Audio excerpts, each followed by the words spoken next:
about what to do about the NFL's policy. Some people are in an uproar, but I think you can see it in a positive way. It's actually a good thing. Watch this. I'm reading from the NewYorker.com. People like facts and everything. But this is the article on Wednesday. The National Football League announced a new policy requiring that when the Star Spangled Banner is played before games during the upcoming season, all team and league personnel on the field shall stand and show respect for the flag. Teams whose players kneel or otherwise fail to show respect for the flag, as the league statement puts it in at a second time, and will be fined. Additionally, teams may choose to fine their own players directly if they kneel. The anthem edict was reportedly approved unanimously by 31 of the league's owners, without the input from the NFL's Players Association. So I thought unanimously means all of them, but it's 32. So we look at, it says Jed York, the CEO of the San Francisco 49ers, said he abstained from the vote, explaining later that he wanted to discuss the new policy with his players. Now, Trump went to speak on a rally in Alabama. He said, "Wouldn't you love to see one of these NFL owners, when somebody disrespects our flag, to say, get that son of a B off the field right now?" So ESPN.com says that gives them the option to remain in the locker room if they prefer. Now, you got to look at why they did what they did in the first place. Let's go back. 9/11 happened in 2001. Then I'm reading an article, November 5th, 2015. The Pentagon pays sports teams millions for paid patriotism events. 2013, a soldier holds a flag at the half of the Patriots-Falcons game. Patriots representing red, white, and blue. How ironic. In the past few years, the Pentagon spent $6.8 million to pay for patriotic displays during the games of professional sports teams. Since 2012, the Pentagon has 72 contracts with teams in the NFL, MLB, the NHL, and the MLS. For example, taxpayers paid $49,000 to the Milwaukee Brewers to allow the Wisconsin Army National Guard to sponsor the Sunday singing of "God Bless America." In another contract, the New York Jets were paid $20,000 to recognize one or two New Jersey Army National Guard soldiers as hometown heroes.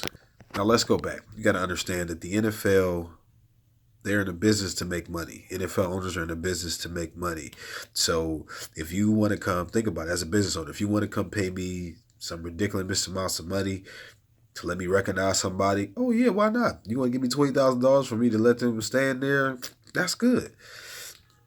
The NFL received most of the money. Now, until 2019, this is from Stephen A. had did some stats, and I had looked up some things too. Until 2009, no NFL player stood for the players' anthem. They stood in the locker room, so they never came out.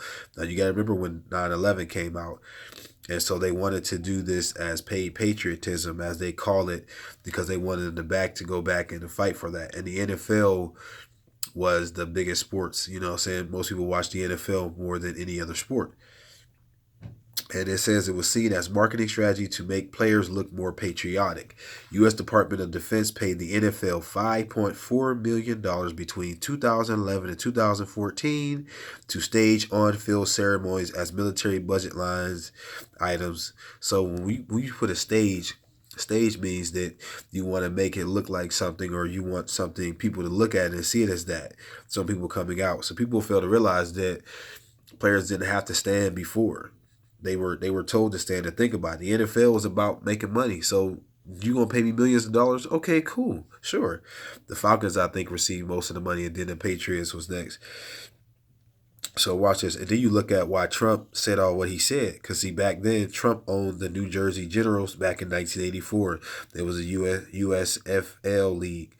So he tried to get them to merge with the NFL because he said the NFL was like a monopoly or anything like that. It never happened, or whatever he did with a lawsuit or something like that. But in 1986, the merger never happened, and it failed. So again, he's still bitter about that. He don't like the fact that happened. Now, again, why did Kaepernick kneel in the first place. As you see in the picture, Kaepernick was sitting down, and then a former Seahawks player, he's a long snapper, and Green Beret, Nate Bear, told Cap what to do. He said, "Soldiers take a knee in front of a fallen brother's grave, to show respect. When we're on patrol, and we go in a security halt, we take a knee and we pull security." Boyer served 6 years in the military, and he did multiple tours in Iraq and Afghanistan. So, and he did say that once he took a picture, as you see there, he took a picture. He said even people that he was friends with in his beret thing, he said that they stopped being friends with him, and they were like upset, like, why would you even take a picture with him? You got to understand, there are some people that when they get certain facts, they're just oblivious to anything else, and they just like, oh well, that's seen as a disrespect. It's not seen as a disrespect. That's why the majority of the people of the Philadelphia Eagles did not want to go there, because you called them SOBs. I mean, think about it. So don't nobody really want to hear that. But like Frederick Douglass said, without struggle, there is no progress. I'm gonna say that again. Without struggle, so there is no progress.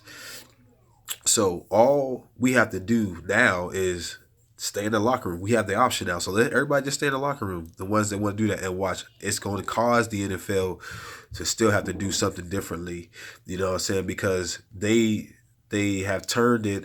Trump has turned it. Other people, President Trump has turned it as making it seem like as if it was something when it was not. It was never disrespect. But when it seemed like that, because think about it, that's why the owner of the Dallas Cowboys, he kneeled the one time and stuff like that, but then he changed his position or whatever like that, because it's like, oh, is it disrespect?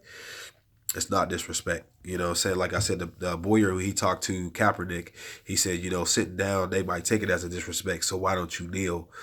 Saying, and so he did take a picture and whatever like that, saying, because we still got to continue the cause, saying, don't give up, we still got to fight. And that's why Frederick Douglass said what he said. So that's why I said now you just got to just stay in the locker room or anything like that. And for Kaepernick, all he got to do is just, say to get back in the NFL, you don't have to deal anymore. Just continue your cause, because I'm guaranteeing you this. If Kaepernick gets back into the NFL, they will still ask you questions. So you don't need to deal no more, because you made your point to bring awareness. But now we still got to continue to fight the cause. So that's what I should say we should do about the NFL's policy or whatever like that. Just follow it and watch what happens, because you can't get in trouble for following rules. People could sit there and blame and whatever, but listen, that's what the rule said. And before, it was like that anyway. And people would probably really be upset knowing that these taxpayer dollars, millions of dollars were spent on this just to do something. So I'm out. Love y'all. God bless.